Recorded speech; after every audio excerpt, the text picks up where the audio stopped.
Marinate చేసిన chicken, పెరుగు, ఉప్పు, పసుపు, కారం వేసుకొని మ్యారినేట్ చేసుకొని ఉంచుకున్నానండి.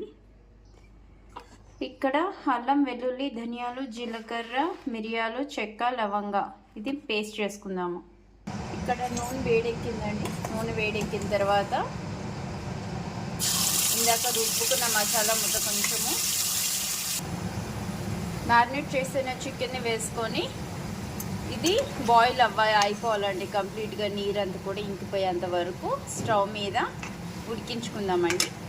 ఇంకోవైపు ఇండక్షన్ పైన కడాయి పెట్టుకొని హోల్ గరం మసాలా వేసుకున్నాను. అలానే ఒక మీడియం సైజ్ ఆనియన్ని వేసుకున్నానండి. సన్నంగా చీలికలు చేసుకొని కొంచెం బ్రౌన్ వచ్చే వరకు వేయించుకుందాము.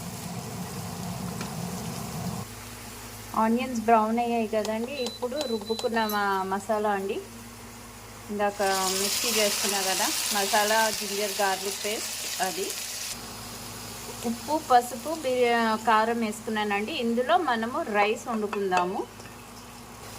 1 గ్లాస్ రైస్ వేసుకున్నానండి.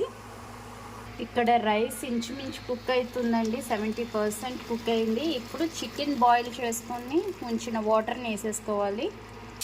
ఇప్పుడు సేమ్ కడాయిలో చికెన్ బాయిల్ చేసుకున్నాం కదా, అదే కడాయిలో నూనె వేసుకొని ఉల్లిపాయలు, టమాటాలు వేయించుకుందామండి.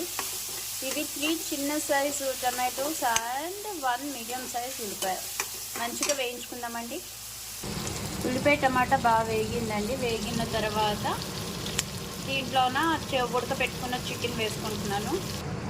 ఫ్రై చేసుకున్న చికెన్ని కూడా ఈ పులావ్ పైన వేసేసుకున్నానండి. సో ఇంట్లో home style chicken pulao, fry piece pulao తయారవుతుంది.